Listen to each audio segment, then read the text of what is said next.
তো তুমি কোনো একটা ভালো ডক্টর দেখাচ্ছ না কেন? তোমাকে আর চিন্তা করতে হবে না, আমি কালই কলকাতায় যাচ্ছি।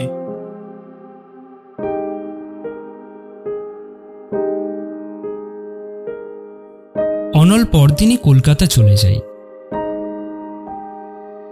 তারপর 2 মাস কেটে গেল, অনলের কোনো খবর নেই। জয়া অনলকে বহুবার ফোন করার চেষ্টা করছে, কিন্তু কোনো উত্তর পায়নি। তারপর হঠাৎ একদিন অনলের ফোন আসে। জয়া ফোনটা রিসিভ করে। অনল তাকে সেই পার্কে পুনরায় দেখা করতে আসতে বলে।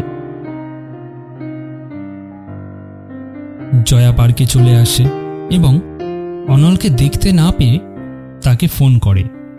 হ্যালো, কোথায় তুমি? আমি তো এখানে চলে এসেছি, তোমাকে তো দেখতে পাচ্ছি না।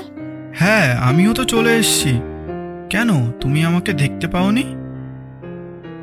দেখতে পাইনি বলতে তো আমার সামনে শুধু একটা ছেলেই ঘোরাফেরা করছে। তার মানে কি ওটা তুমি? পেছন ফিরে কানে ফোন নেওয়া ছেলেটি তার দিকে ঘুরে তাকাতে জয়ার হাত থেকে ফোনটা পড়ে যায়।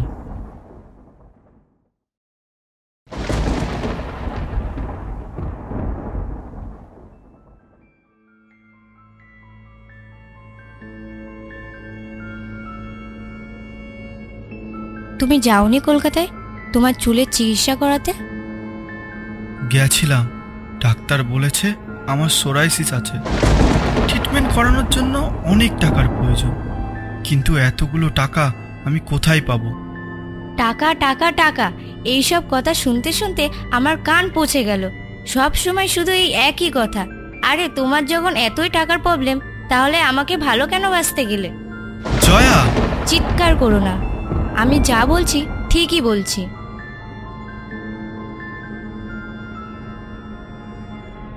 জয়া দেখো, আমি তোমাকে খুব ভালোবাসি।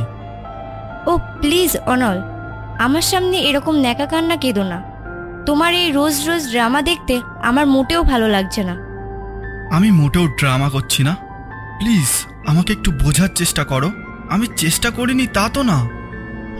চেষ্টা আর চেষ্টা করে এখন কি হবে? সবই তো শেষ হয়ে গেছে। তোমার মাথায় তো একটা চুলও নেই। এতদিন চেষ্টা করে তো একটাও চাকরি জোগাতে পারোনি। অনল মাথাটা নিচু করে থাকে।